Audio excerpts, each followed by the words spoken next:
Bonjour à tous, j'espère que vous allez excellemment bien. Aujourd'hui on se retrouve pour faire le débrief de cette journée du Vendée Globe. Journée numéro 76, si je ne me trompe pas dans mes comptes, 76e journée du Vendée Globe. On va revenir un petit peu à tout ce qui s'est passé aujourd'hui, notamment pas mal d'arrivées. On reviendra sur les arrivées de Nicolas Lunven, de Thomas Ruyant, Justine Métro et de Sam Goucha. Ça s'est joué même à pas grand chose entre eux. Sam Goucha et Justine Métro parce qu'elle est tombée un petit peu dans une zone sans vent sur la fin de course. Donc ça a permis à Sam Goucha de revenir. Lui qui avait réparé la grand voile, on parlera notamment de cette grosse tempête qui arrive sur la France et qui va peut-être bloquer la course dans les heures à venir et qui va poser des problèmes peut-être à Benjamin Dutreux et Clarisse Kremer qui doivent arriver demain. N'hésitez pas à vous abonner à la chaîne, à réagir dans les commentaires, à mettre un pouce bleu, à partager la vidéo sur les réseaux sociaux, notamment auprès de vos proches, si vous pensez que ça peut les intéresser. Dans les commentaires, n'hésitez pas à me dire qui vous a plu, qui vous a déçu. Quand vous vous abonnez à la chaîne, vous pouvez rajouter la petite cloche, comme ça vous êtes au courant des dernières vidéos qui sortent, notamment des vidéos cyclisme, des vidéos voile, des vidéos biathlon. En ce moment, on carbure pas mal sur la chaîne. Si vous avez les moyens et que vous voulez soutenir mon travail, vous pouvez faire un super thanks. Ça se passe dans les commentaires. Vous pouvez également aller voir rapidement les vidéos après leur sortie. Plus vous cliquez rapidement sur une miniature, sur une notification, plus les vidéos sont mises en avant par YouTube. Et donc, ça peut permettre à d'autres gens de découvrir la chaîne. On commence tout de suite. On va revenir sur la course de Jérémy Bayou parce qu'hier on ne pouvait pas le faire à cause du problème de... Comme il y avait des concurrents qui étaient en approche, voilà, c'est toujours un peu le bordel quand il y a des concurrents qui sont en approche au niveau de la carte du Vendée Globe. Là, en ce moment, c'est calme vu que, comme vous le voyez, ils sont encore à quasiment 350 000 de l'arrivée, donc ils ne sont pas en approche. Donc je suis pas embêté par ces problèmes de vidéo du côté des concurrents de devant. On va revenir un petit peu sur la course de Jérémy Bayou parce que je voulais vous montrer ça hier et puis qu'on a été un petit peu perturbé. Donc vous voyez Jérémy Bayou qui a sur la première partie de course pris un bon départ sur les premiers jours. Il était toujours dans le top 10 quasiment, donc on voit que ça a quand même bien aidé. À part dans la zone 120 où il fait partie des concurrents qui étaient partis à l'ouest, même s'il était moins parti à l'ouest que Thomas Ruyant. Et là ensuite, hop là, il y a eu le poteau noir qui a été compliqué. Il arrive à rattraper Thomas Ruyant. Et ensuite, c'est là où il a perdu du temps. Pourquoi? Parce que là, dans cette zone-là, vous voyez, il voit les concurrents un petit peu de devant partir. Il a 60 000 de retard. C'est là où il a mal au genou. Il a son problème de genou, ce qui fait qu'il ne peut pas attaquer dans ce bateau. Et là, ces 60 000 là, on va voir qu'avec la catapulte, qui est ici, hop, la fameuse dépression catapulte, dont on a beaucoup parlé, eh bien l'écart ne va pas cesser de s'agrandir pour arriver à 100 000, à peu près au niveau du cap de Bonne-Espérance, enfin juste avant le cap de Bonne-Espérance, et là il va être arrêté par une zone de transition que les autres n'auront pas.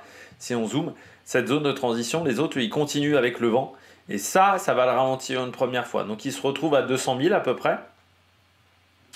Et puis la différence, elle se passe là, comme on peut le voir, c'est que lui décide de monter comme Nicolas Lunven au nord parce que la voie du sud commence à être bouchée par la grosse dépression qui va gêner Charlie Dalin. Et avec Thomas Ruyant, il décide de partir au nord parce qu'il fallait anticiper ce départ au nord. Sauf qu'ils vont tomber dans des zones sans vent et là, c'est le mauvais choix.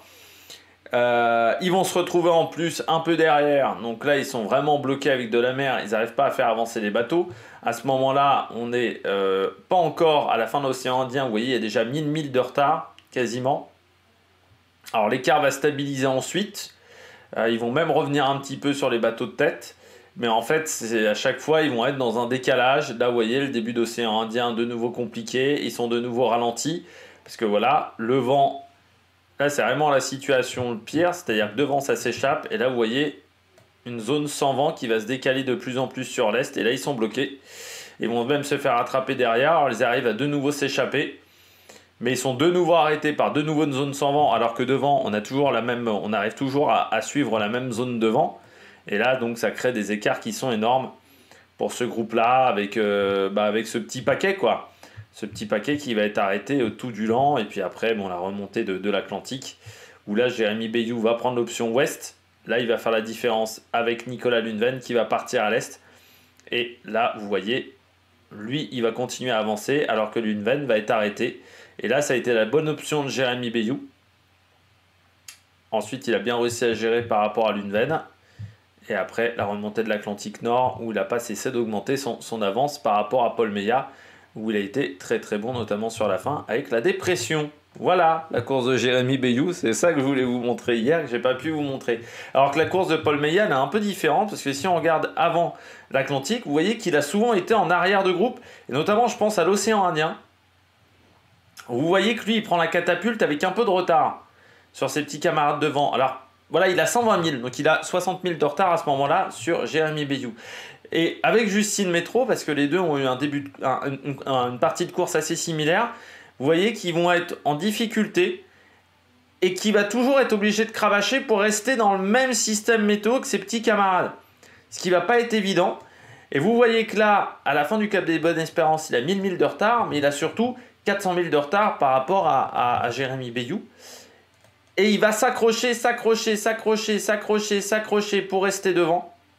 Et pour toujours rester avec Bestaven. Son objectif, c'est toujours de rester avec ce petit groupe-là. Et au fur et à mesure, ça va aller de mieux en mieux. Là, on arrive dans la deuxième moitié de course. Et vous voyez, il arrive de plus en plus à suivre leur cadence. Et il arrive à dépasser, même à certains moments. Et ensuite, on va voir la sortie du Cap Horn. Et là, il va être très bon dans cette sortie de Cap Horn. C'est là où il va faire la différence. On voit les îles Falkland. Et là, hop, il arrive à prendre le vent. Alors que les autres sont arrêtés. Il arrive à passer un peu plus au nord. Et il arrive à trouver une zone devant. Et là, il va gagner des positions très vite.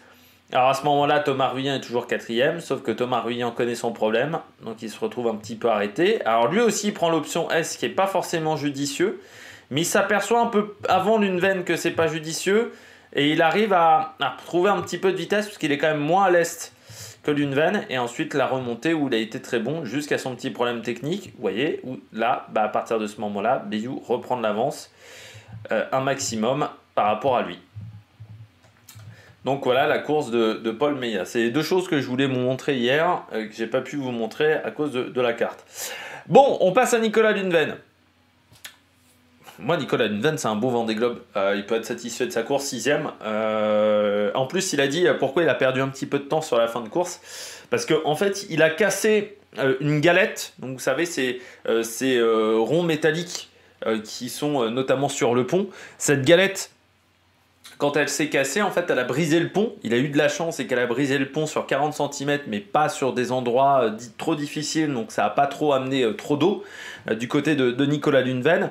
Mais c'est vrai que ça n'a pas été évident cette fin de course pour lui. Il disait même sa fille se moque de lui parce que voilà, il y avait un trou sur le bateau.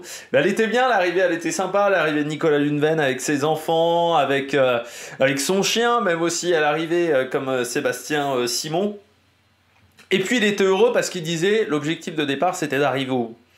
Il a dit qu'il n'y avait pas vraiment d'objectif de performance. Il a repris le projet à l'été 2023. À ce moment-là, le bateau n'avait pas navigué en compétition. Donc déjà, il savait qu'ils n'étaient pas en avance avec Kevin Escoffier. Et là, il savait qu'ils étaient franchement en retard. Il a fallu qu'il s'adapte à un IMOCA quasiment neuf, alors qu'il n'avait jamais eu de projet IMOCA avant. Nicolas Lundven, et en très peu de temps. Et ça a été compliqué, mais il s'en est bien sorti à la fin. Et moi, je dis bravo, Nicolas Lundven, parce que il a été bon, il a été performant, il a réussi à s'en sortir. Donc chapeau, parce que c'était loin d'être simple. Moi, je noterais deux moments dans sa course. Bon, on va la refaire un petit peu en décalé. Je noterai deux moments, moi, dans sa course importante. Pour moi, il y a ce premier décalage. Voilà, qui va être hyper intéressant pour lui. Où il y a des journées où il est hyper rapide. Là, tu vois, il est à 540 000 et il fait des pointes à 100 000 tous les 4 heures. Ensuite, il est un peu arrêté, mais je trouve que sa fin de poteau noir et son début d'Atlantique Sud est vraiment hyper rapide parce qu'il reprend des places vraiment pas mal. Bon, ensuite, il gère bien la catapulte et se retrouve à être avec Jérémy Bayou et les deux vont avoir à peu près la même course ensuite. Donc là, on va accélérer un petit peu parce qu'ils ont la même course. Et ensuite, son option S qui, là, n'a pas été judicieuse par rapport à Jérémy Bayou. Mais je pense certainement par un manque d'expérience du côté de Nicolas Lundven. Mais non, il fait une belle course. Il peut être content de lui. Moi, j'avais un doute. Le seul doute que j'avais avec Nicolas Lundven, c'était... Enfin, j'avais deux doutes avec Nicolas Lundven et ce projet Holcim PRB. Le doute principal, c'était en fait le skipper, parce que je trouvais que il était en fait assez peu expérimenté sur ce bateau. Donc ça, c'était mon inquiétude. Ma deuxième inquiétude, c'est que je me disais, même s'il y a un gros sponsor, on connaît Holcim PRB, on connaît aussi Kevin Escoffier dans sa manière de préparer et de concevoir des bateaux, il y avait quand même le truc de se dire, c'est un bateau neuf, qui a très peu navigué du fait de l'affaire d'inconduite sexuelle de Kevin Escoffier, et qu'on était un peu dans une situation où ils étaient à la bourre, on le savait, pour fiabiliser le bateau. Et je me suis dit, même si c'est Holcim PRB, même si derrière il y a des sponsors, des trucs comme ça, est-ce qu'ils ont vraiment réussi à fiabiliser le bateau? Et là, c'était la grande interrogation. Pour le moment, on n'en sait pas plus sur l'avenir de Nicolas Lundven. Voilà, parce qu'il a dit on le verra dans 4-5 mois. Très clairement, là, il veut récupérer, se reposer de ces dernières années qui ont été très nerveuses pour lui. On m'a dit dans les commentaires que normalement Holcim PRB avait une nouvelle navigatrice, une nouvelle skippeuse pour le projet. Je vais même retrouver son nom parce qu'on me l'a marqué dans les commentaires et je vais peut-être retrouver ça facilement, j'espère. Hop, dans l'onglet communauté, bim bam boum. Tac tac tac, Holcim, c'était ce matin, je crois qu'on m'a mis ça.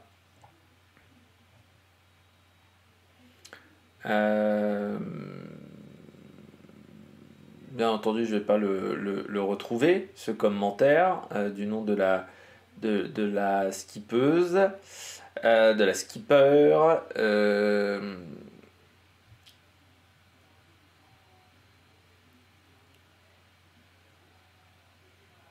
Je vais pas retrouver, mais en gros, il y a une nouvelle... voilà, je vais pas retrouver le message, parce que j'ai répondu à quelques messages depuis ce matin. J'aurais dû le noter, le nom. Mais en gros, ils ont décidé de prendre quelqu'un d'autre, normalement sur ce projet. Une concurrente féminine. Je vais pas retrouver vraiment le message, hein. Je m'excuse du nom de cette concurrente. Mais voilà, l'objectif est d'avoir une fille à l'intérieur du bateau. Et on va voir ce que ça va donner. Mais je trouve ça un peu dommageable de lâcher Nicolas Lundven parce que je trouve qu'il a fait un bon Vendée Globe. Après, je ne serais pas surpris qu'il arrive facilement à retrouver un projet Nicolas Lundven parce qu'il a... Bon, déjà, c'est un skipper qui a fait une belle course. Niveau performance, il a été bon. Deuxièmement, pas mauvais communicant. Pas mauvais communicant parce que ses vidéos étaient toujours assez instructives sur ce qui passait sur le bord. Ça, on sait que les sponsors aiment. Troisième avantage, il est bilingue anglais. Bilingue anglais, avec un fort accent français, mais il est bilingue.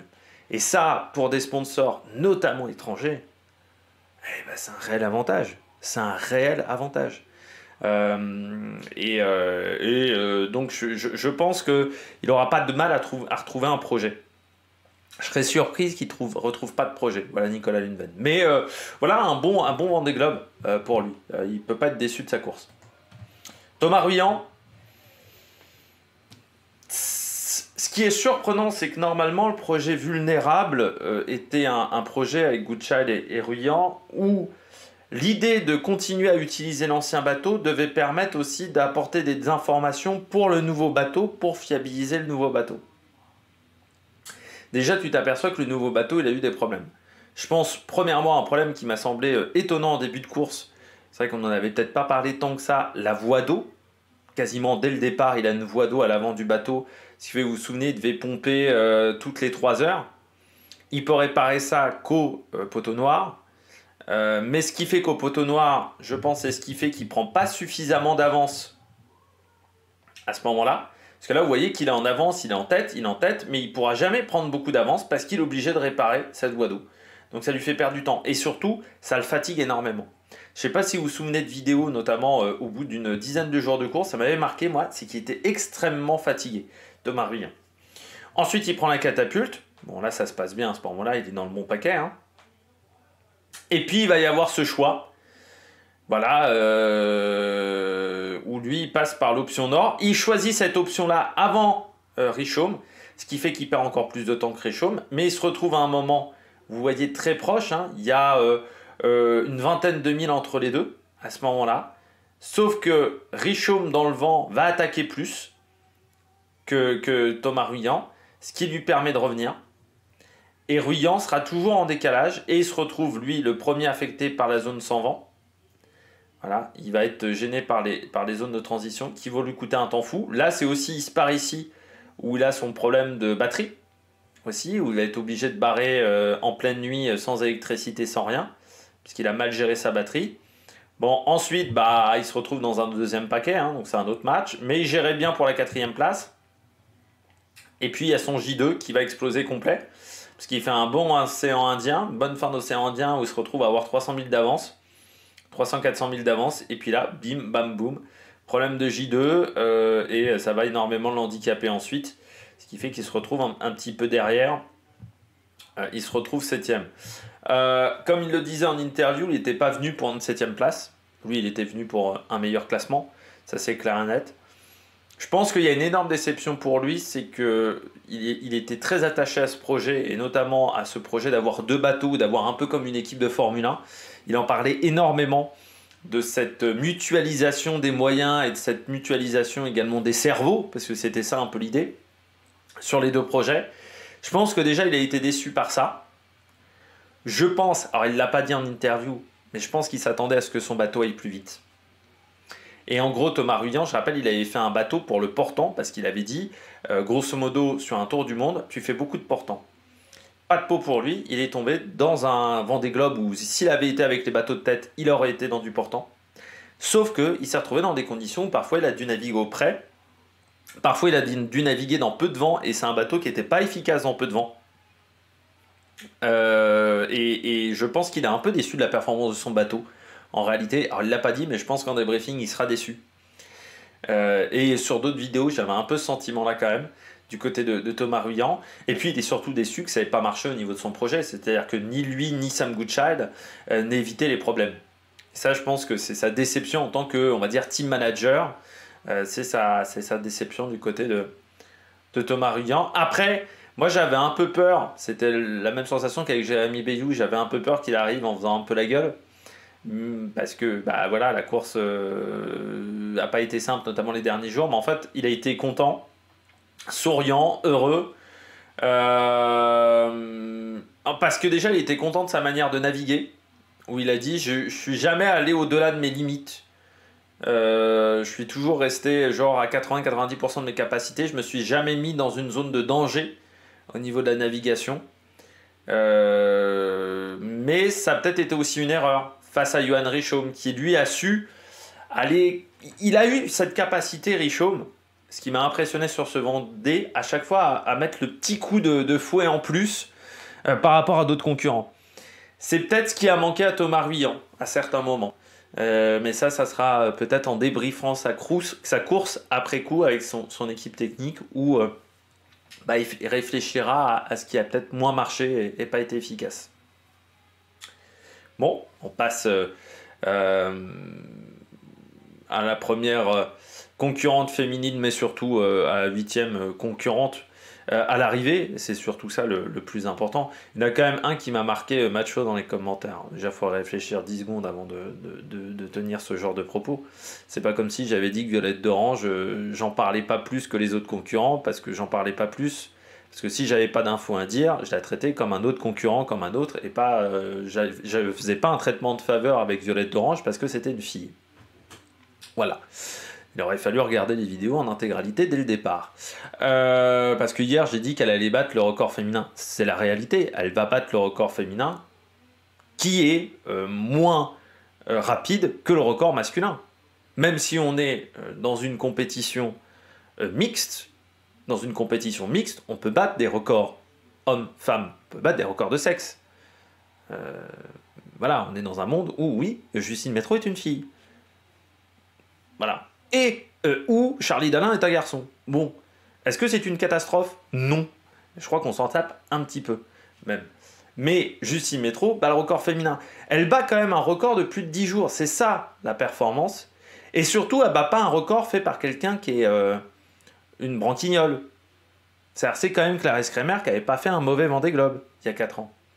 Elle bat aussi en passant, Helen McArthur. Ça a un peu de la gueule, Helen McArthur. Elle a été aussi plus rapide qu'une Samantha Davis en 2008-2009 avec Roxy, qui avait été rapide avec son bateau. Ça montre qu'elle a été performante. Justine Métraux. Elle a été performante parce que déjà, pour moi, elle était prête avant ce Vendée Globe. Elle était super prête physiquement. Et c'est peut-être même l'un des concurrents au départ, le plus près physiquement et mentalement avant ce Vendée Globe. Ce qui est, avec Johan Richomme, ce qui est surprenant, c'est que c'était des bisous. Et je trouve qu'elle était vraiment prête mentalement à affronter la difficulté de la course. Elle s'est rarement plainte de la difficulté de la course. Justine Métraux. La seule erreur qu'elle a faite, qui est une erreur typique de bisous du Vendée Globe, c'est le fait de croire qu'après le Cap Horn, ça va être facile. Et qu'en fait, c'est le plus difficile. Je dis toujours, après le Cap Horn, c'est le plus difficile. Et c'est vrai que sur les quelques journées où je pense qu'elle a eu un petit moment de coup de mou, de blues, à ce moment-là. Mais sinon, Justine Métraux a fait une super course.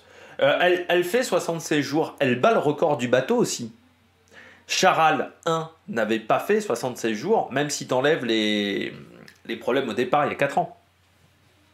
Parce que si tu enlèves qu'il part avec, je crois, 2 jours de retard, 3 jours de retard, il arrive, je crois, au bout de 82 jours, un truc comme ça, il arrive bien plus loin. Donc elle a battu le record du bateau. Aussi. Donc elle a été impressionnante. Elle a été impressionnante sur ce Vendée. Et oui, on en parlait hier dans les commentaires, mais si j'étais Hublot, je choisirais plutôt Justine Métraux qu'Alan Roura, par exemple. Alors, je ne sais pas quel sera son futur dans la classe IMOCA. Je n'ai pas d'informations là-dessus du côté de Justine Métraux, et puis je ne sais pas si elle se pose ce type de questions, mais je pense qu'on la reverra et qu'on la reverra longtemps. Et moi, j'ai été impressionné sur son Vendée à Justine Métraux, mais elle m'avait déjà impressionné sur sa route du Rhum. C'est sa capacité à s'accrocher. Hop, on va revenir sur elle. Justine Métraux, vous voyez, hop là, on va revenir ici. Dans l'Indien, elle est dans le deuxième groupe avec Boris Herman et Clarisse Kremer, Samantha Davis. Et elle va s'accrocher là, quand elle arrive à revenir sur le paquet de devant, là, grâce à cette zone de vent mou en Tasmanie, hop, elle va s'accrocher. Elle c'est la seule qui a tenu dans la dépression. Kremer, problème technique. Samantha Davis, blackout aussi. Ça veut dire qu'aussi son bateau était bien préparé, parce que là, elle tient la cadence, mais parce que le bateau était bien. Et pourtant, je crois à ce moment-là, il lui manque déjà une voile à Justine Métraux. Et elle va s'accrocher, parce que là, elle sait que c'est le wagon qu'il faut tenir. C'est-à-dire qu'il ne faut pas lâcher le wagon. Si tu lâches le wagon, tu te retrouves à être distancé à 2000, 3000 milles, et c'est fini. Donc elle s'accroche, elle s'accroche, elle s'accroche, elle s'accroche, elle s'accroche, elle s'accroche au maximum pour tenir dans ce groupe-là. Ce qui fait qu'elle a peut-être eu un après-Cap Horn compliqué parce qu'elle avait mis beaucoup d'énergie à ce moment-là pour tenir la cadence. Là, rentre dans le top 10 parce que Bestaven abandonne à ce moment-là, mais aussi parce qu'elle fait une belle course. Et ensuite, à chaque fois, elle va être en queue de paquet, elle va s'accrocher, s'accrocher, s'accrocher au maximum, quasiment tout le temps, parce qu'elle est toujours légèrement décalée par rapport au groupe de tête. Et son abnégation dans ce passage-là, je trouve, était très très intéressant. Et à la fin, elle ramasse les morts, mais elle a été très douée, je trouve. Alors, là, sur la fin, voilà, vous voyez, elle tombe dans de la pétole ce matin. Donc, c'est ça qui l'a embêté un petit peu. Mais elle a été impressionnante. Impressionnante, je trouve, dans cette capacité à garder.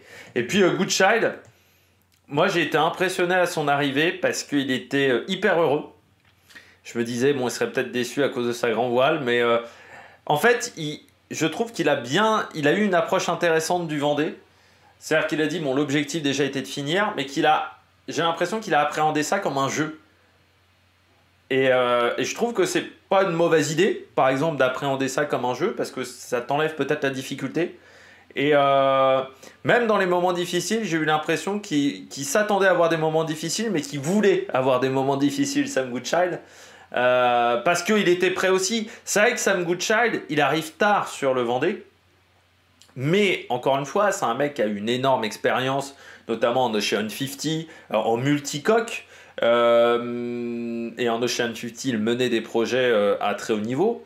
Mais il n'y avait pas forcément eu le projet IMOCA, le truc le plus intéressant. Et puis il y a eu ce projet avec Vulnérable. Et il voulait, je pense, faire le Vendée. Ça lui manquait de faire un tour du monde. Ça lui manquait ces mers du Sud. Et il a fait le job, Sam Goodchild. Pendant très longtemps, ça a été le premier bateau Génération 2020. Bon, Justine Métro l'a battu sur le fil, au final, sur ces bateaux de Génération 2020. Il fait, je crois, aussi une meilleure performance, malgré son problème de grand voile, que Thomas Ruyant. Parce qu'ils étaient arrivés en 80 jours, donc lui, il fait 76, donc il bat le record du bateau aussi, malgré une grand voile pété. Et moi, ce que je retiendrai aussi, c'est que son abnégation sur la fin pour réparer cette grand voile. Il aurait pu dire, c'est mort, voilà, la grand voile est pétée en deux, bon maintenant mon objectif c'est juste de finir, et je vais finir sous grand voile seul. Sous voile d'avant seul, pardon, et pas grand voile. Et je trouve qu'il est resté, il utilise quand même 14 cartouches de colle. C'est-à-dire, c'était pas une réparation simple. C'était un bordel monstrueux sur le bateau. Il n'était pas obligé de faire ça. Il aurait peut-être fini 12e ou 13e. Mais il voulait finir le plus rapidement possible. Il voulait faire un super temps. Et il a utilisé ses 14 cartouches de colle. Il a réussi à remettre sa grand voile. Sa grand voile a tenu jusqu'au bout. Ça veut dire qu'en plus, sa réparation a été bien faite. Donc bravo. Voilà, bravo Sam Goodchild. Mais j'avais pas de doute sur son Vendée Globe. Je vous en avais parlé même avant le départ de la course lors des vidéos de présentation. Eh bien, je suis pas déçu. Voilà, c'est comme Justine Métro, je suis pas déçu par les deux. Et pour moi, c'est pas des surprises parce que je m'attendais à ce qu'ils soient à un bon niveau. Voilà, et ils ont été à un bon niveau. Et Justine Métro, bravo. Bon, on va pas faire les clichés sur les Suisses, hein. Premier truc qu'elle mange quasiment à l'arrivée. Du chocolat, parce qu'on est en Suisse, voilà. Bon, ça m'a fait marrer le coup du chocolat, parce que, voilà, on n'est pas dans les clichés, mais quand même un petit peu. De toute façon, il y avait les clichés, parce qu'il y avait, j'ai oublié le nom de cette pâte, c'est une pâte salée, je sais plus comment ça s'appelle, je vous en avais parlé, je vous avais dit, c'est ignoble, je sais plus comment ça s'appelle comme nom, où c'est une sorte de pâté de foie, mais en tube, je sais plus comment ça s'appelle. Et elle disait, j'utilise ça pour recharger les batteries. Elle dit, c'est typiquement suisse, parce que c'est un produit qu'on ne trouve, je crois, qu'en Suisse. Je sais plus comment ça s'appelle. Voilà, s'il y a des Suisses dans les commentaires qui n'hésitent pas à parler de tout ça. Bon, on regarde la bagarre derrière. Alors, on va parler météo. Avant de parler de la bagarre derrière, Benjamin Dutrot a repris un petit peu d'avance sur Clarence Kremer. Vous voyez, désormais à 76 000. Là, eux, ils sont dans le pire. Pourquoi? Parce que Boris Herman et Samantha Davis ont freiné. Donc eux, ils sont à l'arrêt, eux, ils sont dans le pire. Pourquoi? Ils vont arriver dans une quinzaine d'heures. Voilà la situation météo dans une quinzaine d'heures au Sable d'Olonne. Et ça, c'est les prémices de la grosse tempête. Parce que demain, il va y avoir une grosse tempête demain soir. Hein. Attendez ça, en Bretagne, ça va être chaud. Ça va être une horreur. Une horreur pour eux. Potentiellement, ils ne peuvent pas passer le chenal. C'est une possibilité. Ils ne pourront peut-être pas passer le chenal. Et en plus, aujourd'hui, le village du Vendée Globe a été évacué. Ils veulent essayer de le rouvrir demain, mais s'il y a du vent, ils pourront peut-être pas le rouvrir. Demain, l'émission Vendée Live même est annulée. Ça m'arrange, ça fera peut-être plus de vues sur la chaîne. Mais ça, c'est une blague à part. Mais surtout, la situation est que Benjamin Dutrot, Clarence Kremer ne pourront peut-être pas arriver dans les Sables d'Olonne. Et surtout, ça serait un peu triste d'arriver sans public. Moi, je suis aussi de dire, je trouve ça un peu dommageable d'arriver sans public parce que l'arrivée d'un Vendée Globe, le passage du chenal, c'est pas le passage de la ligne d'arrivée. Pour moi, le passage du chenal, ça doit être un moment de célébration, un moment de communion. Et là, je trouve que si tu es en pleine tempête et que tu as 4 pécores, ça casse un peu le truc. Il y a une possibilité de solution. Donc déjà, ils vont passer par la porte tempête, comme tous les concurrents aujourd'hui qui sont passés par la porte tempête. L'idée est de se protéger à La Rochelle. C'est-à-dire en Charente-Maritime, La Rochelle, si je ne me trompe pas dans ma géographie. Donc d'aller passer la ligne, d'ensuite d'aller à La Rochelle, se protéger à La Rochelle parce qu'il semblerait que le port a peut-être plus de profondeur que le port des Sables d'Olonne et que ça soit plus facile, et de passer la ligne, le chenal, une fois que les conditions seront plus calmes. Donc, on verra si on aura des informations supplémentaires demain. Enfin, on aura de toute manière les infos demain.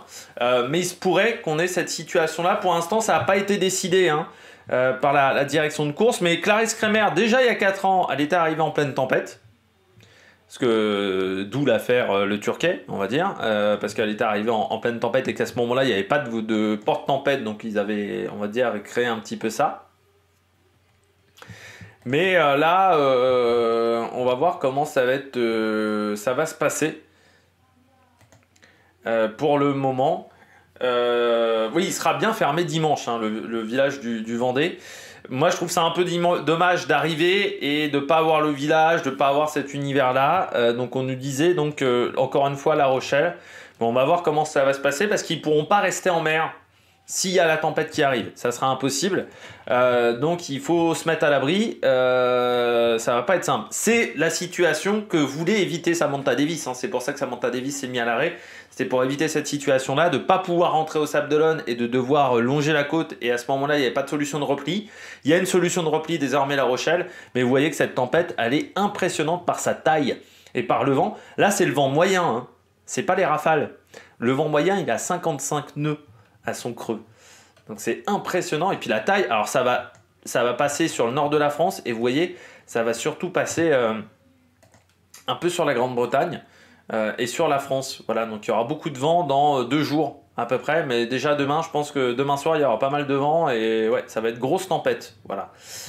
Derrière, donc la bagarre pour le moment, Dutreux a été un petit peu plus rapide que Kremer, voilà une dizaine de mille encore, mais il y a une belle bagarre quand même entre les deux pour le moment. Bon, Boris Herrmann s'est mis aussi un peu à l'arrêt comme Samantha Davis. Alors pas autant que Samantha Davis. Vous voyez, mais il a fait que 197 000, là il avance à 28 000 sur les 4 dernières heures, comme Samantha Davis, donc on a ralenti, on a mis un coup de frein, parce que Boris Herrmann au départ était plutôt parti pour aller dans le front, sauf que là c'est juste pas raisonnable du tout avec cette tempête-là. Il y a un moment, faut pas prendre de risques. Il y a une époque, en voile, on prenait des risques, hein, pour aller dans les tempêtes. Vous savez qu'il y a certains qui devraient s'en souvenir, notamment, je crois, d'une route du Rhum, hein, avec des modes 70 à l'époque, des multicoques, ça s'était pas très bien passé cette année-là, hein, notamment pour Michel Desjoyaux avec Géant à l'époque. Le multicoque, je viens de m'en rappeler là, hein, donc ouais, des fois il aurait mieux fait de fermer sa gueule sur la peur des concurrents. Parce que lui il avait pas peur, mais je crois qu'il aurait mieux fait d'avoir peur ce coup-là, parce qu'ils étaient allés en pleine tempête, il y avait eu je sais pas combien de chavirages, je crois que c'était la route du Rhum. Alors ça doit être 2001, 2000, ça doit être dans les années... C'est la première moitié des années 2000, donc entre 2000 et 2005, voilà. Je sais plus quelle est l'année. Pour moi c'est la route du Rhum. Avec des modes 70, donc qui étaient l'ancêtre des bateaux ultimes, qui étaient des bateaux multicoques de 70 pieds, qui étaient assez instables ces bateaux-là, ils étaient assez... En fait c'était des Ocean 50 Empire. Et c'était des bateaux qui enfourchaient, notamment il y a une vidéo qui est connue sur YouTube de Jean-Pierre Dick avec Paprec Virbach, avec le bateau qui part complètement à 90 degrés à la verticale. C'est assez impressionnant et je pense que voilà, Michel Desjoyaux devrait se rappeler de cette mésaventure où ça a coûté du temps quand même au service de secours de réussir à récupérer tout le monde. Je suis pas sûr que ça soit l'idée du siècle. Bon, on clôt la page Michel Desjoyaux parce que c'est une personne à laquelle on a donné déjà beaucoup trop d'intérêt dans ses vidéos. Romain Attanasio, bah, il remonte forcément sur les concurrents de devant, il reste encore 1000. Donc je dirais qu'ils peuvent encore attendre 2 jours. De toute manière, ils vont être aussi embêtés par la tempête et les résidus de cette tempête. Quand on regarde, ils vont avoir une mer, je pense, assez déchaînée. Ça va pas être si facile que ça. Donc Romain Attanasio qui a repris de l'avance un petit peu sur Damien Seguin. Mais il y a une belle bagarre entre les deux en ce moment. Et il gère la dorsale avec aussi derrière Bestaven. Et je pense que ça doit être intéressant pour Attanasio d'avoir Bestaven parce que ça le met en concurrence par rapport à un bateau et il essaie de cravacher. Isabelle Yoshke, Damien Seguin, donc qui continue d'avancer. Alors certes, ils ont fait plus de 1000 au final que Romain Attanasio, mais vous voyez que leur différence de vitesse par rapport à la VMC est pas si importante que ça. On est sur un nœud et demi C'est pas si incroyable. Derrière, on a Pedoté qui a été le plus rapide du jour, Giancarlo Pedoté. C'est vrai qu'on en a peu parlé de Giancarlo Pedoté, qui avait été un peu la révélation il y a 4 ans du Vendée Globe.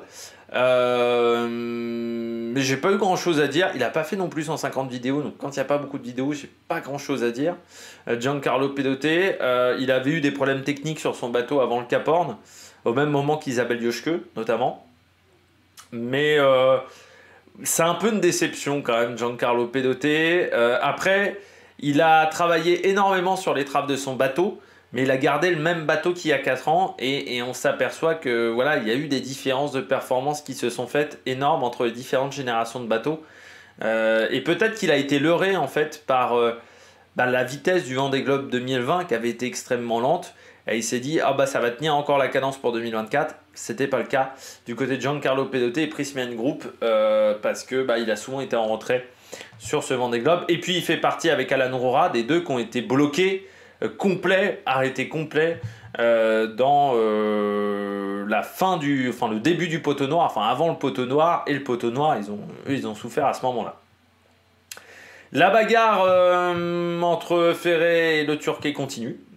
Toujours la bagarre pour la première place en dérive droite. Benjamin Ferré 423 000 qui a fait une petite différence quand même par rapport à Tanguy Le Turquet, hein, on voit 60 000 d'écart à peu près, donc il y a une grosse différence, mais vous voyez que la différence en 1000 elle est importante, mais la différence par rapport à la VMC elle est vraiment moindre, parce qu'on est à 0,3 d'écart, 0,3 nœuds d'écart, et c'est plutôt ça qui compte. Donc c'est à dire que certes il a fait beaucoup de 1000 Benjamin Ferré, mais qu'il n'a pas forcément été hyper efficace par rapport au vent parce qu'il est obligé de se décaler vers l'ouest. Alan Rora, lui, est derrière avec 1512 000, c'est aussi une belle journée pour lui, avec Conrad Coleman. Et là, Jean Le Cam, il a une idée. Il a une idée, Jean Le Cam. Il part vers l'est. Donc, son objectif, c'est de faire le chemin le plus court. Je pense qu'il doit regarder un petit peu les cartes dans 2 jours. Si on regarde dans 2 jours, eh ben on se dit, la dorsale, elle est peut-être plus facile à passer là que là. Voilà.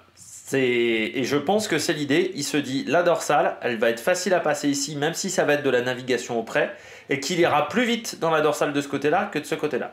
Je pense que c'est l'idée. Il doit se dire aussi qu'il doit y avoir encore pas mal de vent dans une 60aine de jours, voilà, 72 heures, pardon. Vous voyez, il y a encore une autre dépression qui arrive sur la France. C'est assez habituel fin janvier, début février, qu'il y a des grosses dépressions comme ça. Donc il doit se dire, là par les côtes, j'aurai peut-être moins de vent que là, et des conditions de mer meilleures. Donc je pense que c'est l'idée de Jean Le Cam, pour le moment.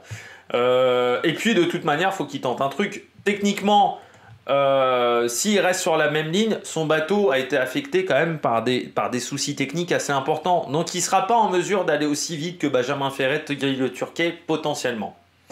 Même s'il a un bateau plus récent que les leurs. Donc, il faut tenter autre chose à un moment. Et puis de toute manière, il y a un écart. Aujourd'hui, il a 2135 000. Quand devant, ils sont, il y a 130 000 d'écart. Donc il y a un moment... À la régulière, ça va peut-être pas être si facile que ça de les remonter. Donc, faut tenter un truc. Et puis, ça reste Jean Le Cam. C'est-à-dire que Jean Le Cam, il a toujours des petites combines dans sa besace, j'ai envie de dire. Donc, il a dû voir quelque chose. Il va tenter le coup. C'est sa seule solution pour aller chercher le classement des bateaux à dérive droite. C'est son objectif. Donc, il va essayer de dépasser tout le monde par l'autre côté.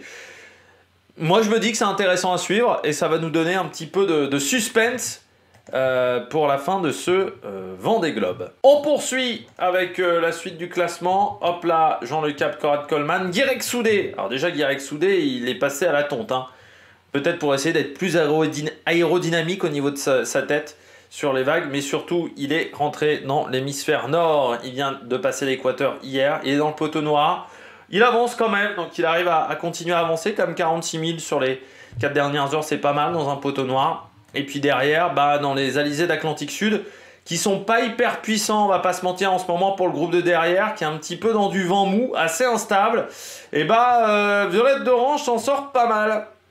Avec Arnaud Boissière, et c'est plus compliqué pour Kojiro et pour Louis Duc, qui sont eux un peu plus arrêtés du côté de l'île de Fernando de Noronha. Et je pense que Violette d'Orange va pas passer loin de Fernando de Noronha comme Sébastien Marcet. Ça peut nous donner des belles images, des belles vidéos. Derrière Antoine Cornic, donc désormais qui va se sentir un petit peu seul au monde, mais avec sa petite cigogne qui avance. Alors là, il est un peu arrêté, vous voyez, bon, bah, il est dans du vent complètement mou. Ça va évoluer comment pour lui? Ouais, ça doit réaccélérer un petit peu, même si Oliver Air va peut-être réussir à lui rattraper un petit peu de temps. Surtout qu'entre les deux, en gros, il y a 380 000.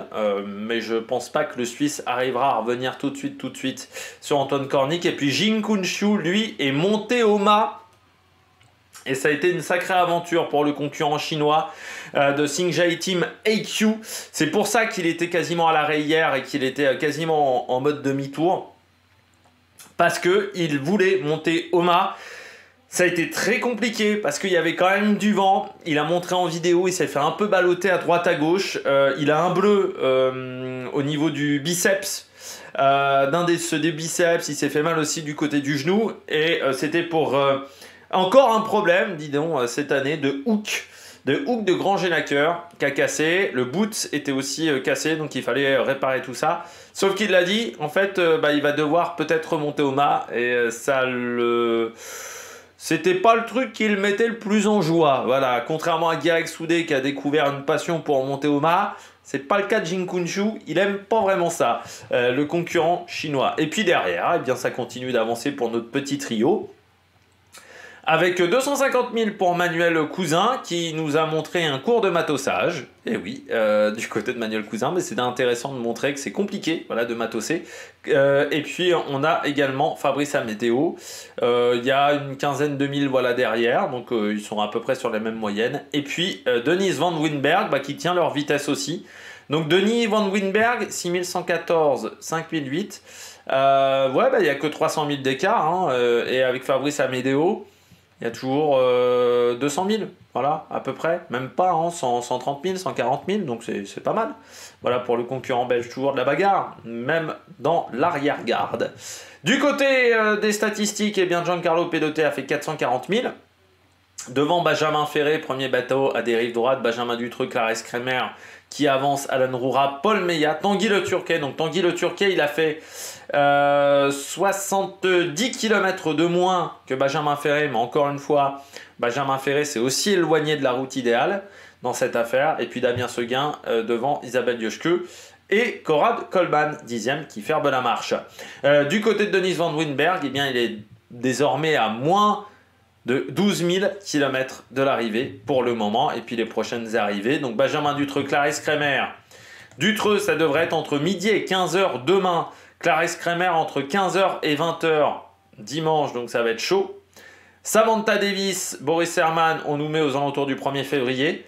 Romain Attanasio entre le 1er et le 2, donc il sera quasiment revenu sur eux. Damien Seguin, Giancarlo Pedote entre le 2 et le 4 février. Conrad Coleman, Alan Roura entre le 3 et le 4. Entre le 5 et le 6 pour Guirec Soudé. Entre le 7 et le 8 pour le groupe entre Sébastien Marcet et Violette d'Orange. Oliver R à Jin Kunshu entre le 12 et le 14. Et de Fabrice Amédéo à Denis Van Winberg entre le 25 et le 28. Yannick Bestaven, 1er février. Eric Bellion, 10 février. Donc ça n'a pas beaucoup changé du côté des heures d'arrivée sur ce Vendée Globe. J'espère que vous avez aimé cette vidéo. N'hésitez pas à vous abonner à la chaîne, à réagir dans les commentaires, à mettre un pouce bleu. Et puis nous, on se retrouve pour de nouvelles aventures sur la Mec Production. Ciao, ciao!